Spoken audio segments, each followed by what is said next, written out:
सभी का मैं आपके मंच the success point at the rate पे इंडियन पॉलिटी के प्रश्नों में आपका स्वागत करता हूं। दोस्तों, बहुत ही शानदार सेशन होने वाला है, बहुत ही लाजवाब सेशन होने वाला है, जो कि पुलिस विभाग और रेलवे विभाग और अन्य विभागों के लिए काफ़ी महत्वपूर्ण प्रश्नों की श्रृंखला है। दोस्तों, तो फटाफट से इस वीडियो को सब्सक्राइब करें, बेल आइकन ऑन कर दें ताकि नोटिफिकेशन मिलती रहे, और ज़्यादा से ज़्यादा लोगों को शेयर करें, ज़्यादा से ज़्यादा लोगों को इस चैनल से जोड़ने का प्रयास करें। दोस्तों, अगर आप रेलवे या अन्य विभाग के तैयारी कर रहे हैं दोस्तों, तो इस चैनल को बिना स्किप किए हुए, इस वीडियो को बिना स्किप किए हुए शुरुआत से अंत तक ज़रूर देखें और इस चैनल से जुड़ रहें, क्योंकि ये चैनल आपको आपके लक्ष्य तक पहुंचाएगा। दोस्तों, चलिए शुरू करते हैं शानदार महत्वपूर्ण प्रश्नों की श्रृंखला का पहला प्रश्न। तो आज का पहला प्रश्न क्या कह रहा है दोस्तों, कि सरकारी आयोग, बस सुनिए रही, सरकारी आयोग या इसे कहते हैं सरकारी आयोग, गठित हुआ था समीक्षा करने के लिए राष्ट्रपति और प्रधानमंत्री के मध्य संबंधों की, विधायिका और कार्यपालिका के बीच संबंधों की, कार्यपालिका और न्यायपालिका के बीच संबंधों की, संघ और राज्यों के बीच संबंधों की।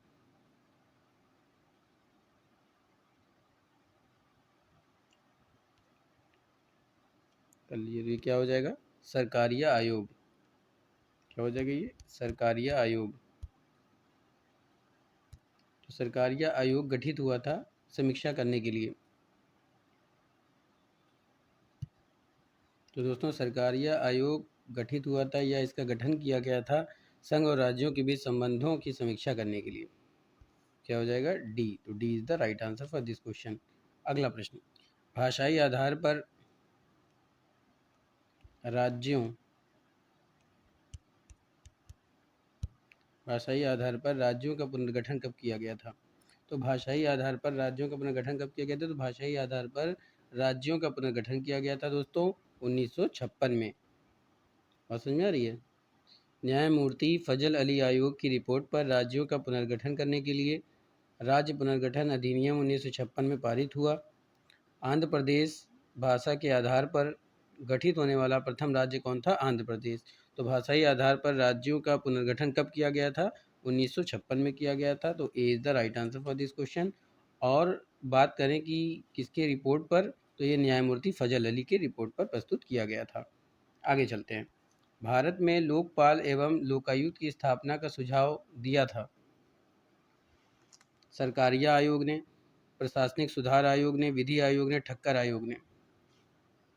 बताइए,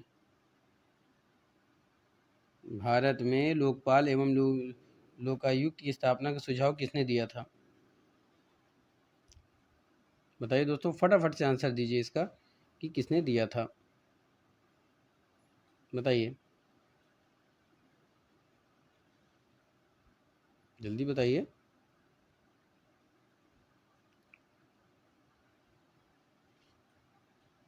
भारत में लोकपाल एवं लोकायुक्त की स्थापना का सुझाव दिया था प्रशासनिक सुधार आयोग ने।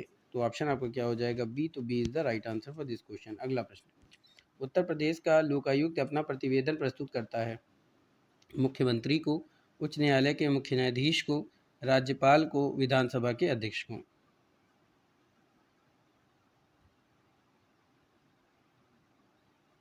उत्तर प्रदेश का लोक आयुक्त अपना प्रतिवेदन प्रस्तुत करता है राज्यपाल को। किसको प्रस्तुत करता है दोस्तों, राज्यपाल को। तो आपके ऑप्शन क्या हो जाएंगे, सी। तो C is the right answer for this question. अगला प्रश्न, निम्नलिखित में से किन राज्यों में लोकायुक्त अधिनियम ने मुख्यमंत्री को भी अपने दायरे में ले लिया है। आपके ऑप्शन क्या हैं, पश्चिम बंगाल और केरल, दूसरा ऑप्शन है गुजरात और महाराष्ट्र, सी क्या दिया हुआ है, मध्य प्रदेश उड़ीसा, डी पे दिया हुआ है राजस्थान और कर्नाटक।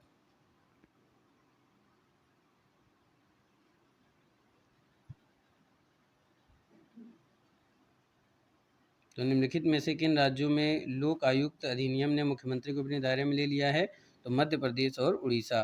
बात समझ में आ रही है, किन राज्यों को ले लिया है, मध्य प्रदेश और उड़ीसा। तो आपके ऑप्शन क्या हो जाएंगे, C is the right answer for this question. अगला प्रश्न, निम्न में से कौन सी एक संवैधानिक संस्था नहीं है, मानवाधिकार आयोग, राज्य का वित्त आयोग, लोकसभा का सचिवालय, केंद्र का वित्त आयोग।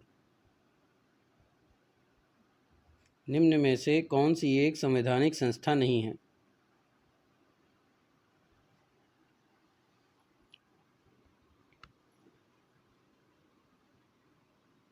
देखिए, मानव अधिकार आयोग क्या है? एक गैर संवैधानिक संस्था है, ये संवैधानिक संस्था नहीं है। तो आपके ऑप्शन क्या हो जाएंगे? ए। तो A is the right answer for this question. दोस्तों, मानव अधिकार आयोग या मानव अधिकार आयोग क्या है? एक गैर संवैधानिक संस्था है जिसका गठन राष्ट्रपति मानव अधिकार, ठीक है, मानव अधिकार आयोग अधिनियम 1993 द्वारा किया गया था। बात समझ में आ रही है? मानव अधिकार आयोग गैर संवैधानिक संस्था है जिसका गठन राष्ट्रपति मानव अधिकार आयोग अधिनियम 1993 द्वारा किया गया। राज्य वित्त आयोग का जो किया गया था वह अनुच्छेद 243 झ के अंतर्गत, लोकसभा सचिवालय अनुच्छेद 98, केंद्रीय वित्त आयोग अनुच्छेद 280। चलिए आगे चलते हैं। स्वर्ण सिंह समिति ने किस प्रश्न पर विचार किया वह था? स्वर्ण सिंह समिति ने जिस प्रश्न पर विचार किया वह था जम्मू कश्मीर के प्रतिरूप पंजाब को अधिकार स्वायत्तता, भारत के लिए राष्ट्रपति मूलक शासन की उपयुक्तता, मूल अधिकारों की तुलना में निदेशक तत्वों को अग्रता, प्रशासनिक सुधार।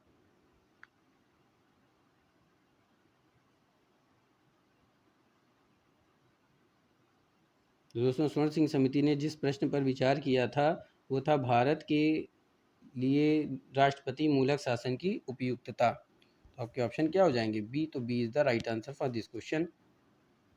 1976 में कांग्रेस ने सरदार स्वर्ण सिंह अध्यक्षता में एक समिति का गठन किया। इसे तत्सम संविधान संशोधन समिति के नाम से भी जाना गया। 42वां संविधान संशोधन 1976 इसी समिति की सिफारिशों का परिणाम है।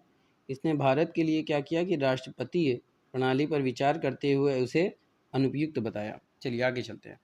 भारत के सर्वोच्च न्यायालय की स्थापना कब हुई थी? 1950 में संसद में एक अधिनियम के द्वारा, भारतीय स्वाधीनता अधिनियम 1947 के अधीन, भारतीय सरकार के अधिनियम 1953 के अधीन, भारतीय संविधान के द्वारा।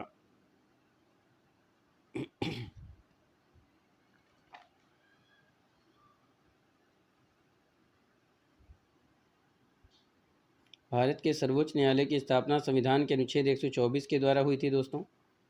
इसके द्वारा हुई थी 124 के द्वारा हुई थी।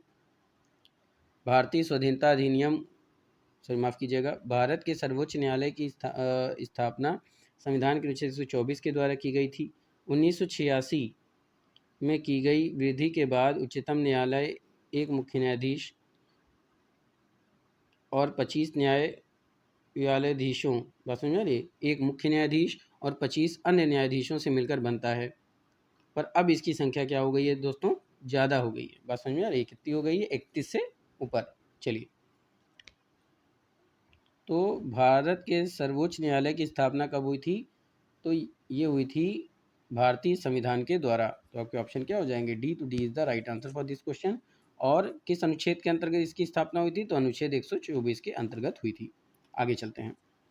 उच्च न्यायालय के न्यायाधीश किस प्रकार हटाए जा सकते हैं? मुख्य न्यायाधीश की इच्छा के अनुसार, राष्ट्रपति द्वारा सुप्रीम कोर्ट के मुख्य न्यायाधीश की सिफारिश पर, राष्ट्रपति के द्वारा संसद की सिफारिश पर।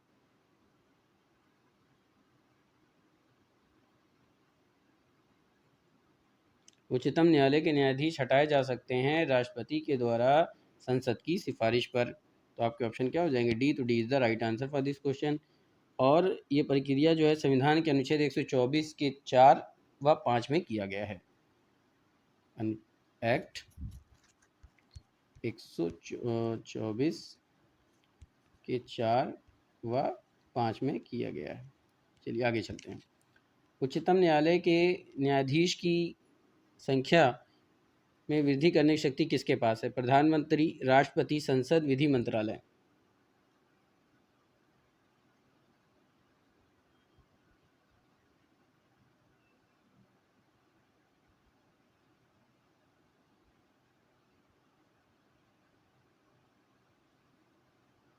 तो दोस्तों, उच्चतम न्यायालय के न्यायाधीशों की संख्या में वृद्धि करने की शक्ति किसके पास है? संसद के पास है। तो ऑप्शन आपको क्या हो जाएगा? सी। तो C is the right answer for this question. अगला प्रश्न।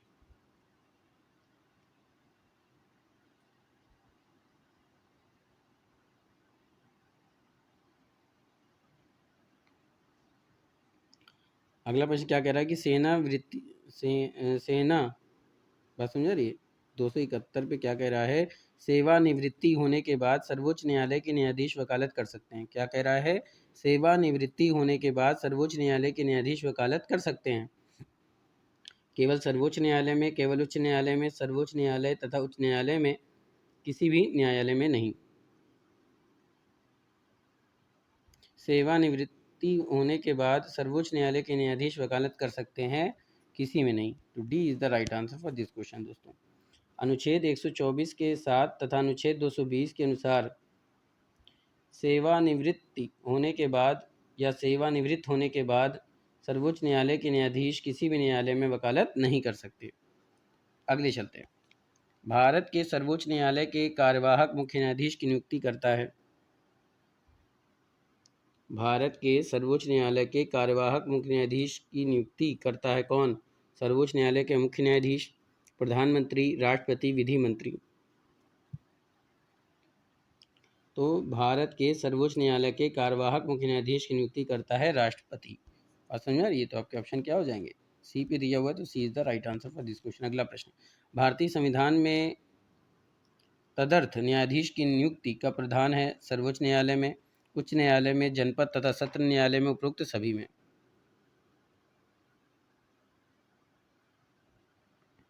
भारतीय संविधान में तदर्थ न्यायाधीशों की नियुक्ति का प्रावधान है सर्वोच्च न्यायालय में।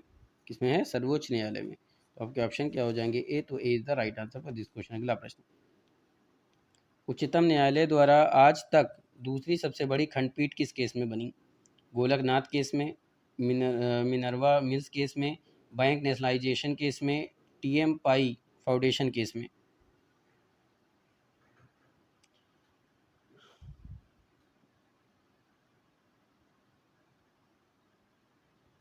तो ये हुआ था दोस्तों गोलकनाथ केस में। तो A is the right answer for this question. और गोलकनाथ बनाम पंजाब राज्यवाद कब हुआ था? 1967 में। ये भी याद रखिएगा, कब हुआ था? 1967 में। आगे चलते हैं। आगे प्रश्न क्या पूछ रहा है? भारतीय संविधान को कौन अनुच्छेद संवैधानिक विवाद में सर्वोच्च न्यायालय के अपीली क्षेत्र अधिकार से संबंधित है? अनुच्छेद 131, अनुच्छेद 132, अनुच्छेद 134 ए को मिलाकर अनुच्छेद 132 को पढ़ना, अनुच्छेद 134 ए को मिलाकर अनुच्छेद 133 को पढ़ना। तो भारतीय संविधान को जो अनुच्छेद संवैधानिक विवाद में सर्वोच्च न्यायालय के अपीली क्षेत्र अधिकार से संबंधित है वो है अनुच्छेद 134 ए को मिलाकर अनुच्छेद 132 को पढ़ना। तो C is the right answer for this question. अगला प्रश्न, संविधान का कौन सा अनुच्छेद उच्चतम न्यायालय को उसके द्वारा किए गए निर्णय अथवा अध्यादेश के पुनर्विलोकन के लिए अधिकृत करता है? अनुच्छेद 137, अनुच्छेद 130, अनुच्छेद 139, अनुच्छेद 138। संविधान का कौन सा अनुच्छेद उच्चतम न्यायालय को उसके द्वारा किए गए निर्णय अथवा अध्यादेश के पुनर्विलोकन के लिए अधिकृत करता है? तो ये है अनुच्छेद 137। तो आपके ऑप्शन क्या हो जाएंगे? ए। तो A is the right answer for this question. अगला प्रश्न, न्यायिक पुनर्विलोकन का अर्थ है कि सर्वोच्च न्यायालय सभी प्रकरणों पर अंतिम अधिकार प्राप्त होता है, राष्ट्रपति के विरुद्ध दोषारोपण कर सकता है, उच्च न्यायालय द्वारा निर्णीत प्रकरणों की समालोचना कर सकता है, किसी भी राज्य के कानून को अवैध घोषित कर सकता है। क्या कर सकता है? अवैध घोषित कर सकता है। क्या कर सकता है? अवैध घोषित कर सकता है। और ये निर्णीत होगा। क्या होगा? निर्णीत।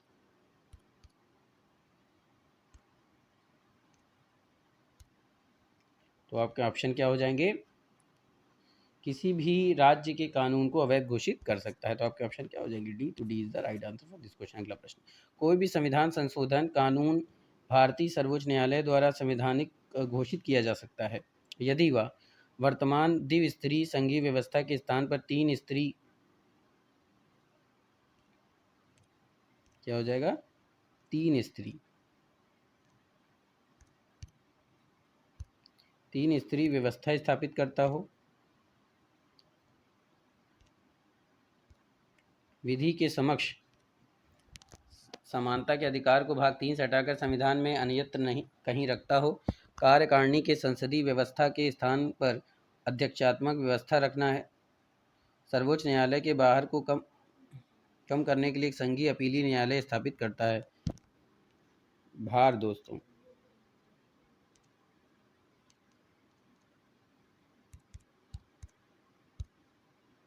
चलिए, तो आपके ऑप्शन क्या हो जाएंगे, बताइए। विधि के समक्ष समानता के अधिकार को भाग 3 से हटाकर संविधान के अन्यत्र कहीं रखता हो, तो B is the right answer for this question. अगला प्रश्न, संविधान की व्याख्या करने का अंतिम अधिकार किसे है? राष्ट्रपति, attorney general of India, Lok Sabha अध्यक्ष, सर्वोच्च न्यायालय। संविधान की व्याख्या करने का अंतिम अधिकार है सर्वोच्च न्यायालय को, तो D is the right answer for this question. अगला प्रश्न, उच्चतम न्यायालय के कानूनी मामलों पर किसको परामर्श लेने का अधिकार है? प्रधानमंत्री को, राष्ट्रपति को, किसी भी उच्च न्यायालय को, उपयुक्त सभी को। उच्चतम न्यायालय के कानूनी मामलों पर जिसको परामर्श लेने का अधिकार है वो है राष्ट्रपति को दोस्तों। किसको है?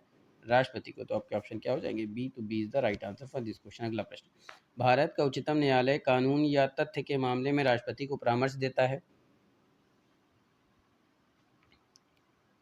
अपनी पहल पर तभी जब वह ऐसे परामर्श के लिए कहता है, तभी जब मामला नागरिकों के मूलभूत अधिकारों से संबंधित हो, तभी जब मामला देश की एकता और अखंडता के लिए खतरा पैदा करता हो।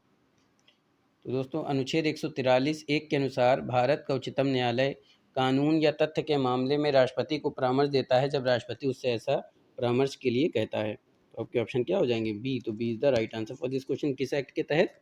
ये भी याद रखिएगा, अनुच्छेद 143। ठीक है, अनुच्छेद 143 के 1 के अंतर्गत। चलिए, सर्वोच्च न्यायालय में न्यायाधीश नियुक्त होने के लिए, ठीक है, सर्वोच्च न्यायालय में न्यायाधीश नियुक्त होने के लिए व्यक्ति को कम से कम कितने वर्ष उच्च न्यायालय का एडवोकेट होना चाहिए? 20 वर्ष, 10 वर्ष, 8 वर्ष या फिर 25 वर्ष। सर्वोच्च न्यायालय में न्यायाधीश नियुक्त होने के लिए व्यक्ति को कम से कम 10 वर्ष का अनुभव होना चाहिए न्यायालय के एडवोकेट होने का, यानी कि न्यायालय में 10 वर्ष उसे एडवोकेट होना चाहिए। तो आपके ऑप्शन क्या हो जाएंगे? बी, तो B is the right answer for this question. अगला प्रश्न, निम्नलिखित में से कौन से मामले उच्च न्यायालय और उच्चतम न्यायालय की अधिकारिता में आते हैं? केंद्र व राज्यों के बीच विवाद, राज्यों के परस्पर विवाद, मूल अधिकारों का प्रवर्तन, संविधान के उल्लंघन से संरक्षण।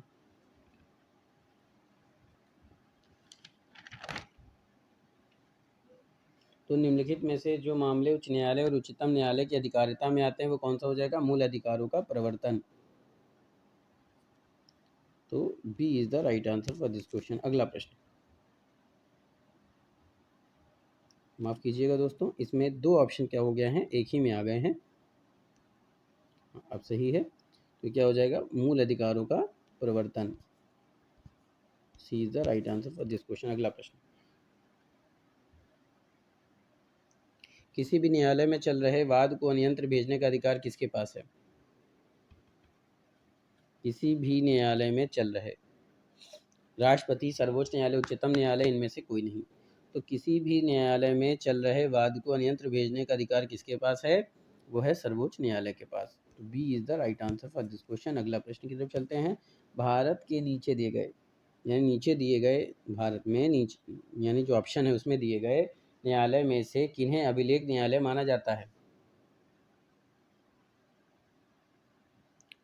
केवल उच्च न्यायालय को, केवल उच्चतम न्यायालय को, उच्च न्यायालय एवं उच्चतम न्यायालय को, जनपद उच्च न्यायालय को। भारत के नीचे दिए गए, ऐसे समझिए कि नीचे दिए गए न्यायालयों में से किन्हें अभिलेख न्यायालय माना जाता है? तो ये माना जाता है उच्च न्यायालय एवं उच्चतम न्यायालय को। तो आपके ऑप्शन क्या हो जाएंगे? C, C is the right answer for this question दोस्तों। उच्च न्यायालय दोस्तों 214, उच्चतम न्यायालय 129,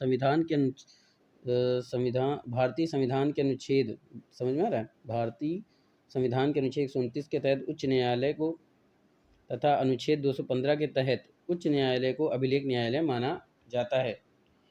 ठीक है, उच्च न्यायालय को 215 और उच्चतम न्यायालय को 129 अनुच्छेद के अंतर्गत अभिलेख न्यायालय माना जाता है। ठीक है, तो आपके ऑप्शन क्या हो जाएंगे? उच्च न्यायालय एवं उच्चतम न्यायालय को। तो ये था दोस्तों आज का शानदार महत्वपूर्ण प्रश्नों की श्रृंखला। उम्मीद करता हूँ कि आपको पसंद आया होगा। तो ज़्यादा से ज़्यादा लोगों को जोड़ने का प्रयास करें, ज़्यादा से ज़्यादा लोगों तक शेयर करें। फिर मिलेंगे नए प्रश्नों के साथ, तब तक के लिए जय Hind, wish you all the best.